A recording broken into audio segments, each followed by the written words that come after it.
Sahana vavatu, sahano bhunaktu, sahaviryan karavavahai, tejasvinavadhitamastu ma vidvishavahai. Om Shanti Shanti Shanti. Om. Welcome to our webcast of our Saturday morning class on Shankaracharya's Atma Bodha. In our last class we saw this verse 12. We'll pick up the thread in just a moment. Before we do, it'd be good to introduce this. Also, we have one question. In our prior class, we introduced this topic of the three shariras, sharira traya. Sharira meaning body. They're the stula sharira, physical body, sukshma sharira, subtle body, non-physical body, and karana sharira, causal body, which we'll talk about later in this class.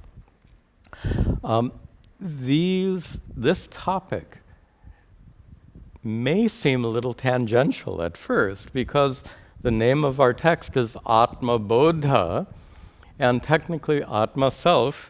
Technically, these three bodies are anatma. They're not self. So if these three bodies are anatma, why are we spending this effort in understanding them? Remember the metaphor I gave in a prior class? A medical doctor has to study anatomy because the physical body is the locus of illness. Unless the doctor understands the locus of illness, the doctor can't treat the illness. Here we're dealing with a different kind of illness called bhava roga, the illness of worldly life, the illness of suffering. And the locus of bhava roga, the disease of suffering we'll call it, the locus is the three bodies, Stula, Sukshma, and Karana Sharira is the locus of Bhava Roga, the disease of worldly suffering. So therefore, it's essential that we have to understand the locus of the problem in order to solve it. Now, in our prior class, we talked about how the rishis described the physical world and our physical bodies in terms of five elements, five bhutas, pancha bhutas, five elements, space, air, fire, water, and earth. There were several comments that came on last week's video which questioned whether or not the rishis really meant it literally, or if they meant these five elements in some kind of mystical or figurative way. And here we really have to understand the worldview of the ancient rishis. In modern times, we understand the world in terms of matter and energy, in terms of 104 elements. Well, the ancient rishis didn't have the benefit of all of our modern science. They envisioned the world in terms of these five elements, panchabhutas.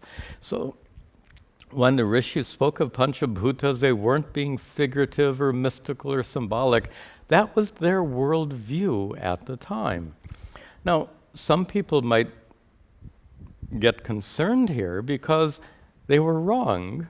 The rishis didn't understand the physical world properly. There are more than five elements, and further, space is not an element anyway.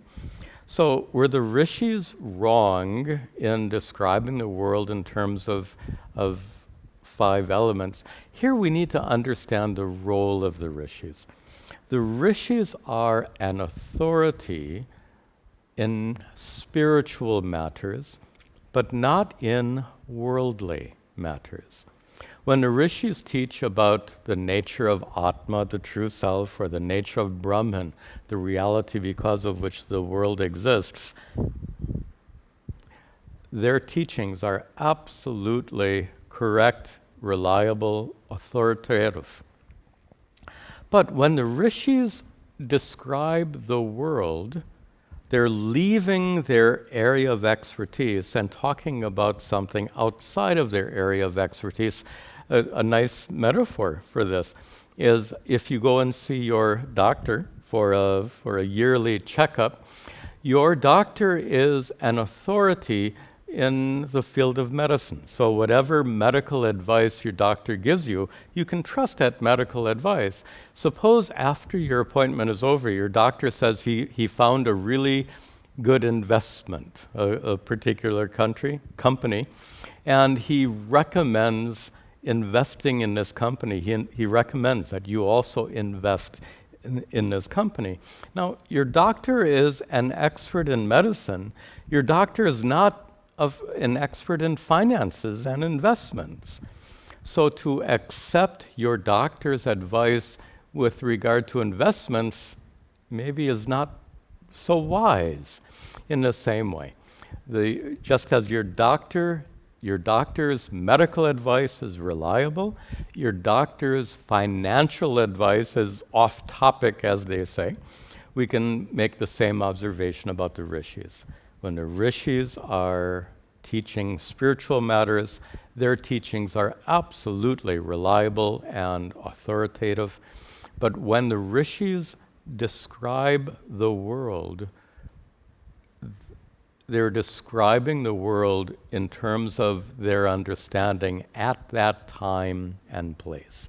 And it's as good as it is, or as effective as it is, it doesn't have, when the rishis describe the world, their statements don't have the same authoritative quality as their statements do when they teach Vedanta. If you want to study this further, look up Artavada on the internet. Artavada is the name for auxiliary statements. Anyway, I don't want to get into further details here. Let's get ready for our verses. Before we do, one question with regard to last week's class. We discussed how the Sukshma Sharira, in fact, this verse says, the Sukshma Sharira includes the 5 vital forces, 5 pranas, includes mind and intellect, includes the 10 faculties, the 5 sense organs, and the 5 organs of action. So 5 sense organs: sight, hearing, taste, smell, and touch. With that in mind, the question is, if a person is blind in this life, in their next life, will they also be blind? Keeping in mind that the faculty of sight is associated with the Sukshma Sharira, and indeed the Sukshma Sharira detaches itself from this body and travels to another body. But blindness doesn't have anything to do with the Sukshma Sharira. It has to do with your physical body, Sthula Sharira, in particular your eyeballs. If your physical eyes are defective, you're blind. Even though your Sukshma Sharira has the faculty of sight, but if your physical eyes don't work, then the faculty of sight that's part of the Sukshma Sharira is unable to function. So blindness is a quality of the physical body. It's not an attribute of the subtle body. This relates to memories as well. Just as blindness is associated with your physical body, memories are also associated with your physical body and not your subtle body, Sukshma Sharira. Think about it. If memories were stored in your Sukshma Sharira, which would travel to your next body, that means you should remember everything that happened in your prior life, which generally is not the case. We know from modern neuroscience that memories are stored in your brain. Someone who suffers a stroke, which injures an injury to the brain, they can suffer memory loss. So clearly, memories are stored in the brain, in the Sthula Sharira. At death, those memories go away and are not usually transmitted by the Sukshma Sharira. Okay. So, to introduce today's topic, Today we'll be discussing the Karana Sharira. Let's introduce it properly. In the prior class, in fact, end of the class, you remember I gave a really nice metaphor based on computers. Your computer has hardware and software. In the same way, you have hardware, your Sthula Sharira, and you have software, your Sukshma Sharira. And you might remember some of the supporting arguments. Your computer has a hard disk. On the hard disk are many gigabytes of data and memory. The hard disk weighs several pounds, but all the data and programs on that hard disk weigh nothing. So this is a distinction between Sthula, which is physical and has weight, and Sukshma, which is non-physical and has no weight. Your computer has Sthula, hardware, and Sukshma, software. And just to finish that analogy, we said that if you have an out-of-date computer, you might transfer all the data and programs from your old computer to your new computer, which is obviously a really nice metaphor for reincarnation, the transmigration of software. In fact, they call it software migration, not transmigration. So your software gets migrated from one computer to another, just as your Sukshma Sharira gets transmigrated from one physical body to another physical body. And to finish that metaphor, we said there was a third factor. Even though you have a computer hardware and software, it won't function unless there's a third factor, and that third factor is electricity. If your computer isn't plugged into the power and turned on, it won't function. Similarly, this Sthula Sharira, physical body, and Sukshma Sharira that enlivens it, cannot function except for being in the presence of Atma, consciousness. When the Sthula and Sukshma Sharira are in the presence of consciousness, all pervasive consciousness pervades the body and mind, and that gives rise to a living conscious being, like you and me. So that electricity for the computer metaphorically represents consciousness or Atma for us, a third factor. Notice that third factor is not the third Sharira, which is now our topic for today. The Sharira Traya, the three Shariras, include the Sthula Sharira, Sukshma Sharira, and the third is Karana Sharira, which we have to understand properly. First of all, Sharira literally means body, but don't take it too literally. Obviously, with regard to your Sthula Sharira, it is physically a body, but Sukshma Sharira, your Sukshma Sharira is non-physical. It has no form, no shape, no color. So you can't really, it's not literally a body. We call it subtle body, but it is not literally a body. So don't get stuck on Sharira meaning body. And that's even more true for Karana Sharira. So it's body in a figurative sense. It is, however, cause. Karana Sharira, causal body. Cause for what? The Karana Sharira is a cause for the other two bodies, the Sthula Sharira and the Sukshma Sharira. Let's understand why. There's a causal chain we have to understand. You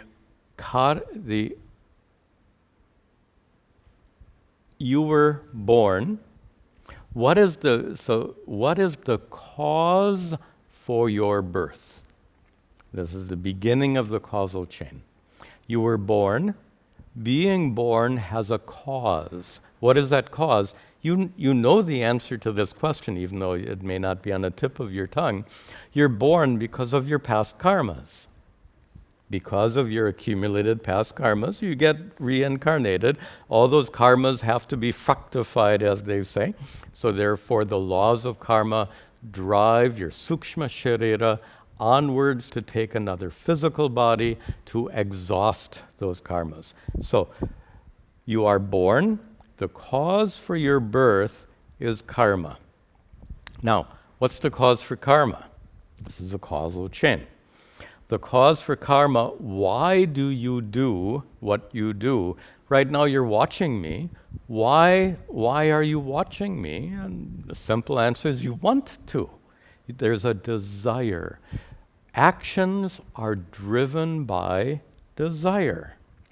Karma, actions, are driven by kama, desire. Here's our causal chain. Birth is caused by karma. Karma is caused by desire, kama. And then the next step in the causal chain is why do you have kama? Why do you have so many desires that you want to fulfill? Why aren't you just content and you don't need to do anything? Well, here it's pure Vedanta. Because you don't recognize your true nature as being innately full and complete, vast, all-pervasive, ananda consciousness, because your true self is unrecognized, therefore you find yourself incomplete, lacking things, and therefore you have desire to fulfill whatever you need. You have desires to get what you need. You have desires to get away from what you don't want. All of this is driven by, to use my guru's language, self-non-recognition. Desire is a result of self-non-recognition. So look at our causal chain. Birth is a result of karma. Karma is a result of desire, kama. And kama, desire, is because you're not enlightened. And not enlightened is because of self-non-recognition, which is a word for ignorance. Ignorance is at the beginning of that causal chain. Birth is a result of karma. Karma is a result of kama. Kama is a result of ignorance, not any kind of ignorance, but ignorance of your true self, self-non-recognition. That means that the beginning of that causal chain is ignorance, self-non-recognition. And that is the karana sharira. The karana sharira is ignorance, in particular, self-non-recognition. That is karana sharira. There is no karana sharira other than that ignorance, and Shankara makes that very plain in this next verse. Repeat after me, please. Anadya vidya nirvachya, anadya vidya nirvachya, karanopadhiruchyate, karanopadhiruchyate, upaditritayadanyam, upaditritayadanyam, atmanam avadharayeta, atmanam avadharayeta. Good. Start in the second line. Karana upadhihi uchyate. I'm breaking the words apart. Karana upadhi. He doesn't use the word sharira. Karana sharira, karana upadhi mean the same thing. Sharira is kind of a more basic term, body. Upadhi is a highly nuanced term. We spent a whole class talking about it. Upadhi, translated as conditioning adjunct. Not terribly helpful. We could say, just to remember the word upadhi, we say that this pot is an upadhi for clay. Upadhi causes clay to appear as a pot. That's why philosophers will call it conditioning adjunct. that's Shankara's deliberate use of this very technical term, which is, this is Shankara, great scholar that he is, but in our current context, it simply means karana upadhi, simply means karana sharira. Shankara is just using this technical term. So karana sharira uchyate, karana upadhi. It is called the karana upadhi, uchyate. It is called the karana upadhi or karana sharira. What is called the karana sharira? In the first line, anadi avidya. Avidya, ignorance, as we just said in that causal chain. Birth is caused by karma. Karma is caused by kama, desire. Desire is caused by avidya, ignorance, self-non-recognition. So Shankara says that plainly here. The karana sharira uchyate, it is called, what is called karana sharira is avidya, ignorance. What kind of ignorance? Anadi avidya, beginningless ignorance. Remember in a prior class, we said ignorance cannot have a beginning. If ignorance has a beginning in time, ignorance is preceded by a state which is free from ignorance, but a state free from ignorance means a state of knowledge, and ignorance can't be preceded by knowledge. It doesn't make any sense. The point is, ignorance has no beginning. Ignorance is beginningless, and that's our causal chain. In fact, one more point about that causal chain is that your birth is caused by karma, your karma is caused by kama, your kama is caused by beginningless ignorance, meaning that when going forward in our causal chain, when your life, you were born, when your life comes to an end, you'll get reborn, but you'll get reborn ignorant. No one gets reborn enlightened. So you get reborn ignorant. Due to ignorance, you have kama, desire. Due to desire, you commit karmas. Accumulating karma, you get reborn again, ignorant. Ignorance means you'll have desires. Desires means you'll accumulate karma. Karma means you get reborn ignorant. Here we have our chakra, cycle or circle. Samsara chakra, the cycle of ignorance, the cycle of birth and death. And the point is that the cause for the cycle of birth and death is anadi avidya, beginningless ignorance, which is the karana sharira. The causal body is anadi avidya, beginningless ignorance, which leads to this continual cycle of birth and rebirth, which has, sometimes people ask, when was the first time I got born? In fact, that question came up before. You had no first birth. You've had an infinite number of prior births because ignorance is beginningless. So we have this infinitely long cycle of birth and rebirth, this samsara chakra, and the cause, the karana, the cause for that samsara chakra is anadi avidya, which Shankara says is nirvachya. Nirvachya is explicable. Anirvachya,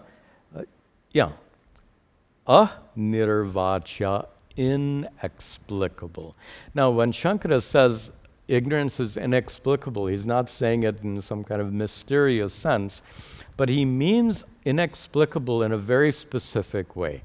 He means that you cannot say that ignorance is sat, real, nor can you say that ignorance is asat, unreal.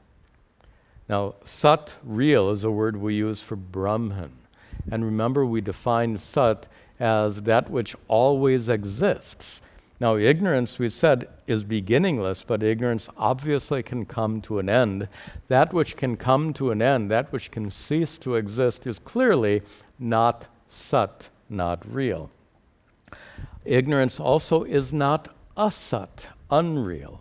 The elephant in my hand is asat, unreal, but ignorance is not like that because ignorance can affect you. Ignorance affects you a lot by causing suffering. The elephant in my hand can't affect you at all. So ignorance is neither sat, real, nor asat, unreal. It has that intermediate status we've discussed in prior classes. The intermediate status is called mithya, apparently real. And the metaphor we've given before is, in this metaphor, the clay, relatively speaking, is sat or satyam, and pat is mithya, meaning the clay exists independently of the pot, but the pot's existence is dependent on clay. Pot is independently existent, sat. Clay is independently existent, sat. Pot is not as real as clay. Pot is not independently existent, and that's the level of reality of avidya, ignorance.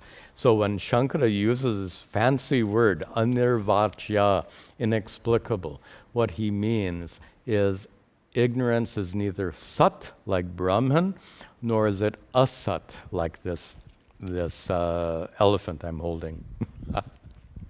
Okay. With this first half of the verse, Shankara finishes this topic of the three shariras, sharira traya. And the whole point of sharira traya, as we said in the introduction, is to establish the locus of the problem. And now in the second half, he moves on to describe what we're actually trying to accomplish. Why are we analyzing the three bodies? For this purpose. He says, Upadi tritayat anyam atmanam. Atmanam, the true self, is anyam, different. Different from what? Upadi tritayat. Different from the three upadhis. Again, Shankara is using that technical term, upadhi, for the more common term, sharira.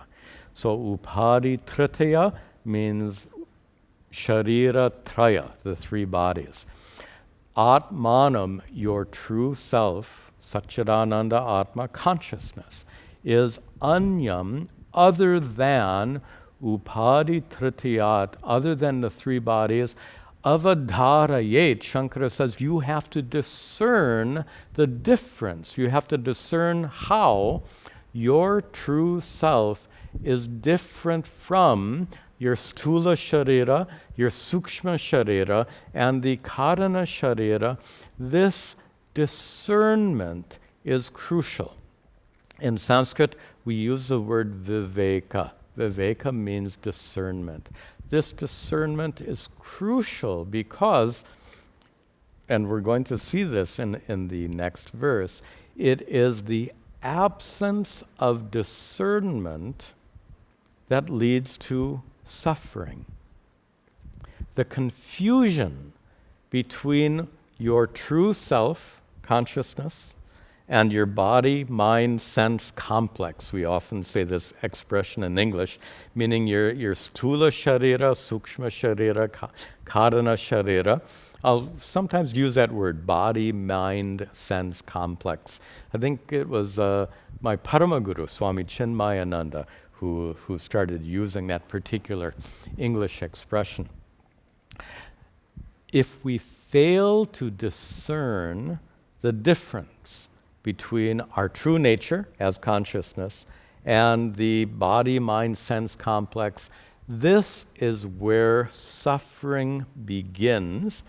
And actually, let's move on to the next verse, because the next verse is going to describe how that suffering takes place due to the lack of discernment. Here in this verse, Shankara says, avadharayet. You better discern the difference. And in the next verse, he's going to point out, if you fail to discern the difference, you're in for all kinds of problems. Let's see what those problems are. Repeat after me. Panchakoshari yogena, panchakoshari yogena, tattanmaya hivastitaha, tattanmaya hivastitaha, shuddhatma nilavastradi, shuddhatma nilavastradi, yogena spatiko yatha, yogena spatiko yatha. Panchakoshari yogena. Panchakosha. 5 koshas. We just got done talking about 3 shariras. Now we're talking about panchakosha, 5 sheaths.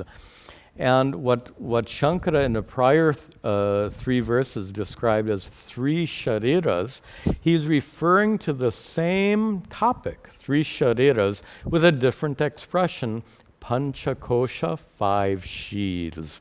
These are equivalent expressions. We need to understand how. Kosha means covering. And kosha is equivalent in some sense to our word sharira in the prior 3 verses. And here there's an equivalence between these 5 koshas and the 3 shariras. It's not very hard to understand. We talked about the stula sharira, physical body. Well, the outermost of the 5 koshas is the Annamaya kosha. Annamaya, made of food. The sheath, which is Annamaya, made of food. Obviously, your physical body is made of all the food you've ever eaten. So, the equivalence is this. The stula sharira is equivalent to the outermost of the 5 koshas, the Annamaya kosha. Then, within the Annamaya kosha are 3 more koshas, which constitute the sukshma sharira. You can see the equivalence. Outermost kosha, Annamaya kosha, is equivalent to the stula sharira. Within the Annamaya kosha are 3 more koshas, equivalent to the sukshma sharira. What are those 3 koshas? First is the pranamaya kosha, the kosha made of prana.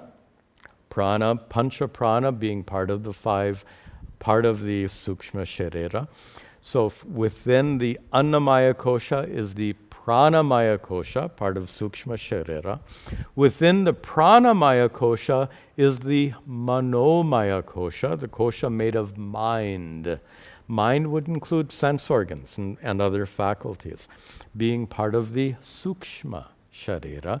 And within the manomaya kosha is the vijnanamaya kosha, vijnana meaning buddhi. Remember we said manas and buddhi were part of the sukshma sharira. So here's the equivalent. Outermost kosha, Annamaya kosha, is equivalent to the stula sharira. Within the Annamaya are 3 more koshas, pranamaya, manomaya, and vijnanamaya. These 3 koshas are equivalent to the sukshma sharira. Just different language, different ways of explaining. I'll give you the significance shortly. One more kosha. The innermost kosha is called Anandamaya kosha, and that innermost kosha, Anandamaya kosha, is equivalent to the Karana sharira. Leading to the good question, how can Ananda be equivalent to the Karana sharira, which is ignorance? What is the relationship between ignorance and bliss?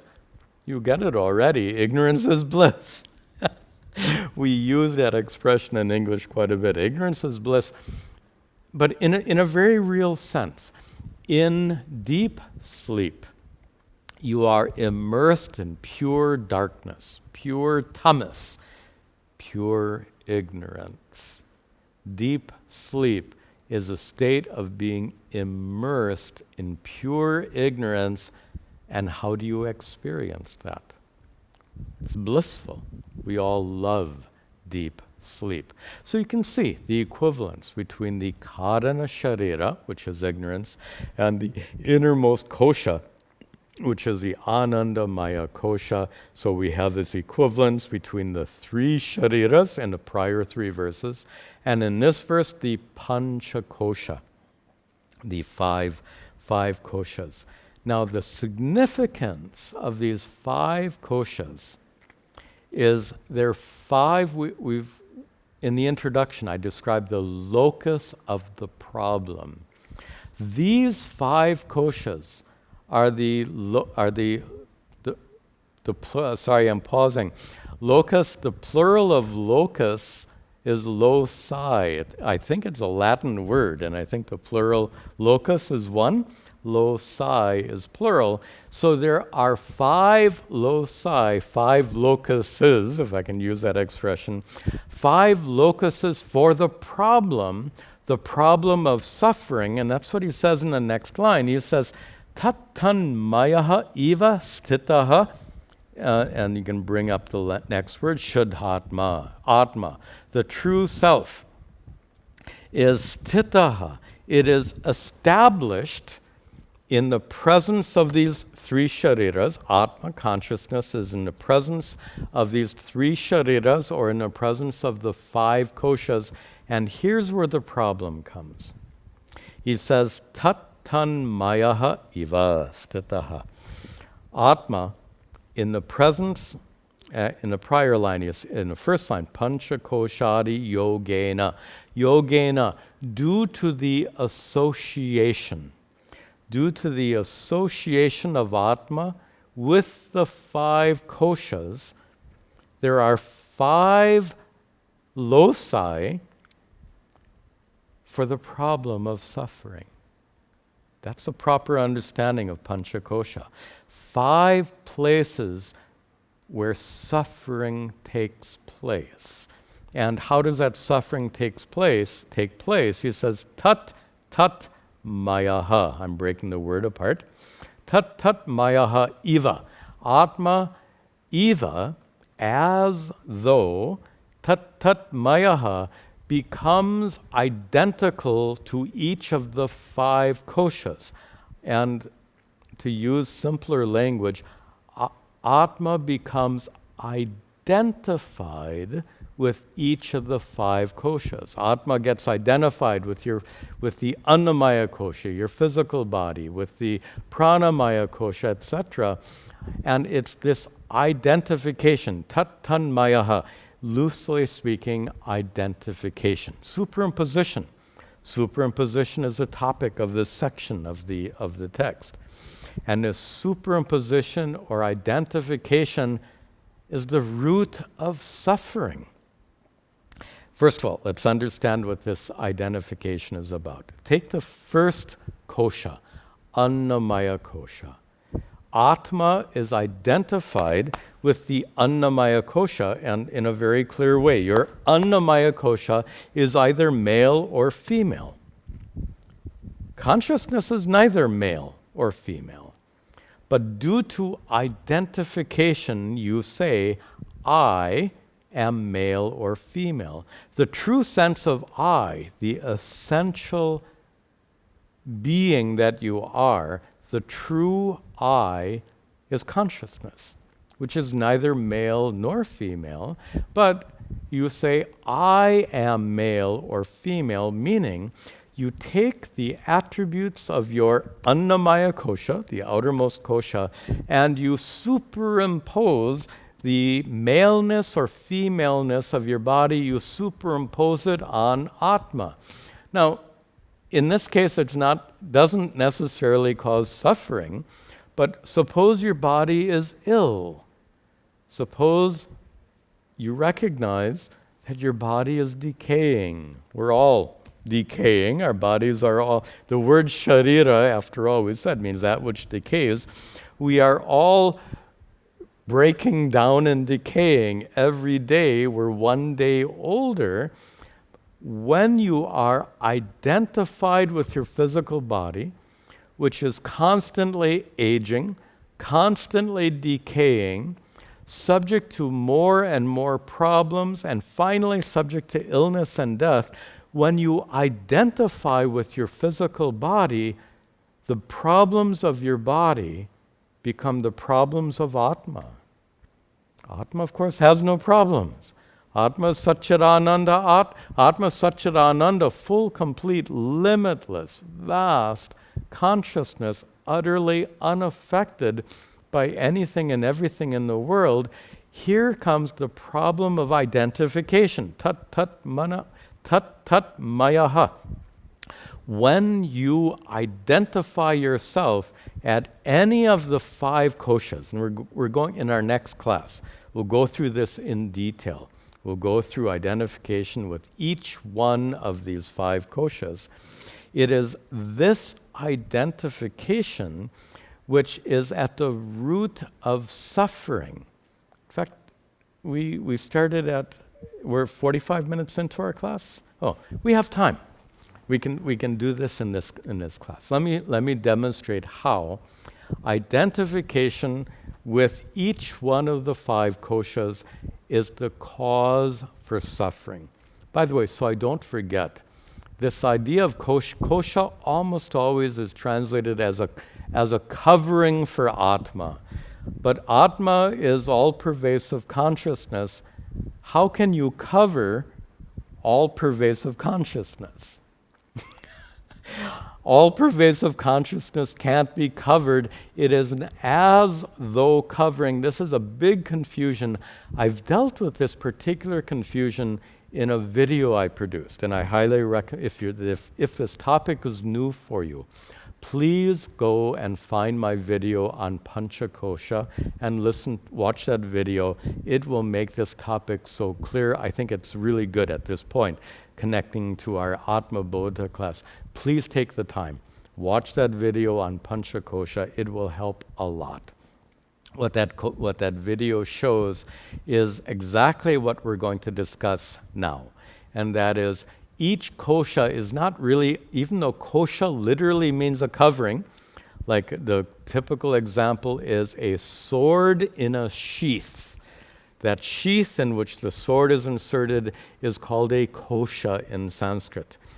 But Atma is not stuck inside like a sword is stuck inside a sheath. How do you stick Atma inside of anything when Atma is all-pervasive consciousness, as we discussed in great detail in our prior 2 classes? We won't go into that further. So all-pervasive consciousness cannot truly be covered, but rather each kosha is the locus of identification, and identification which causes suffering. Let's see that now. Your Annamaya kosha, the outermost kosha, doesn't really cover Atma, but it most certainly is a locus of the problem of identification. As I said before, when you identify with your physical body, the problems of your body become your problems. If old age and illness belong to my body and not to me as Satchidananda Atma, as consciousness, my relationship is so different. I can be more objective. I won't feel threatened. If I know that the problem belongs to the body and not to me, it won't be so threatening. If the problem of old age and death belongs to me, my gosh, that's really scary. But if I know the problem belongs to my body and the body is separate from me, I can be more objective and deal with it properly. So if the body has a problem, I take the body to the doctor and I ask the doctor, what do I do for this problem? It's less threatening in the absence of identification. In the presence of identification, the problems of the body become my problems, the problems of your body become your problems, and you suffer tremendously. So the Annamaya kosha is the first of 5 loci, I think that's the pronunciation, 5 locuses of identification. Within that annamaya kosha is the pranamaya kosha. Prana is life force, but we get identified with that life force. In fact, almost every day, you and I will say, oh, I'm so tired. I'm tired. Wait a minute. Atma doesn't get tired. Tiredness belongs to the pranamaya kosha. But look at the difference. When you're identified with pranamaya kosha, you say, I'm exhausted. You know how that feels. But suppose you weren't so identified with the pranamaya kosha. Suppose you're able to say, oh, my body is tired today. Look at the difference of those two perspectives. One, I am exhausted, complete identification. The other is, my body is tired. Note there's some objectivity there. Wherever there's that objectivity, the problems are not so threatening, not so overwhelming. We can handle those problems better. So when you're identified with your physical body, the problems of the body are your problems, are very threatening. When you're identified with the pranamaya kosha, the problems of the pranamaya kosha become your problems and become very threatening. Then within the pranamaya kosha is the manomaya kosha. Manas, mind. Mind would include, how about agitation and fear? Emotions belong to your manomaya kosha. Emotions like fear belong to your manomaya kosha. When you say, I am afraid, my gosh, how much suffering is associated when you identify yourself with your manomaya kosha.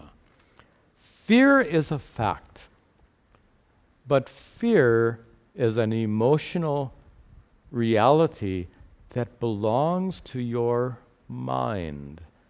We've gone through this several times already. You are the conscious being, separate from your physical body, and separate from your senses, and separate from your mind. You are the conscious observer of whatever's happening in your mind, and as the conscious observer, you are separate from whatever is happening in your mind. The metaphor we gave before. The sun shines, but the sun shines on the earth, but the sun is not affected by what it shines on. If the sun shines on a temple, the sun doesn't become more sacred. If the sun shines on a puddle of filth, the sun doesn't become defiled. The sun is utterly unaffected by what it shines upon.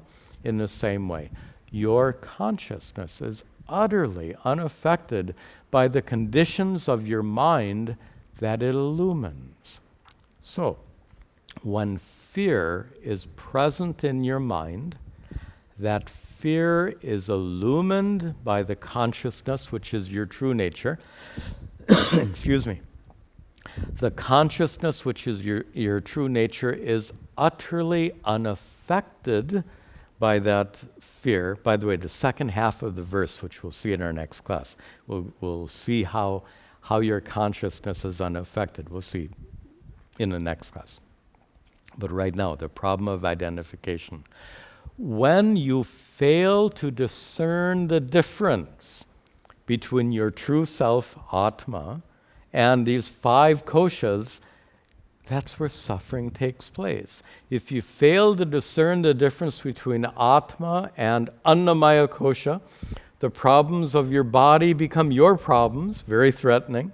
When you fail to discern the difference between your true self, Atma, and Pranamaya kosha, the problems of your Pranamaya kosha become your problems. Then you complain, oh, I'm exhausted, I'm so tired. This is more suffering. and now the manomaya kosha. When you fail to discern that your true nature as consciousness is utterly separate from the attributes of your mind, including fear, that failure to discern the difference leads to suffering. When you fail to discern the difference, you identify yourself wrongly with that mind and the fear that afflicts the mind, and then you say, I am afraid. And in that experience of fear, there's so much suffering. I am afraid. Suppose you could discern the difference between your true self, consciousness, and fear, which is an emotion whose locus is your mind, manomaya kosha, and the presence of fear in your mind is known to you, the conscious observer, the conscious observer who is separate and distinct from that fear. When you can say, fear is present in my mind, notice the identification is gone. If you say, I am afraid, there's no discernment whatsoever. There's only identification and superimposition and suffering. When you can discern, fear is present in my mind, fear is observed by me, the conscious being, and the fear present in my mind doesn't affect the consciousness, which is my true nature, at all. With this discernment, suffering comes to an end. Fear doesn't come to an end necessarily. Suffering comes to an end. The key is discernment. This verse is talking about the consequences of the absence of discernment. So, if you fail to discern the difference between Atma and your Annamaya kosha, you suffer. When you fail to discern the difference between your true self Atma and Pranamaya kosha, life force, you suffer. When you fail to discern the difference between Atma, your true self, and Manomaya kosha, mind, you suffer. Within that Manomaya kosha is a Vijnanamaya kosha, intellect. Intellect would include our decision-making process. In making decisions, we're often confused. Confusion belongs to the Vijnanamaya kosha. If you say, I am confused, you are identifying yourself with your Vijnanamaya kosha. By the way, Vijnanamaya kosha is a fancy term for buddhi, intellect. That's all it means. Manomaya kosha means mind, includes senses, etc. Vijnanamaya kosha simply means buddhi, intellect. When you identify yourself with your buddhi, with your intellect, the problems of your intellect become your problems. The confusion of your intellect becomes your confusion, and then you complain, oh, I'm so confused. More suffering. Suffering due to identification. Identification due to the absence of discernment.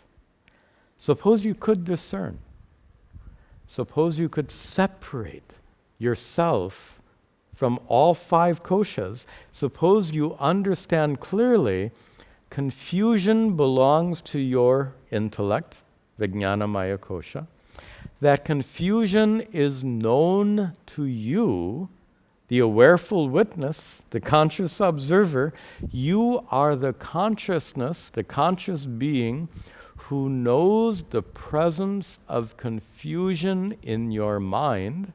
And further, if you can understand that the presence of confusion in your mind doesn't affect you, consciousness, What tremendous freedom you will have with that discernment.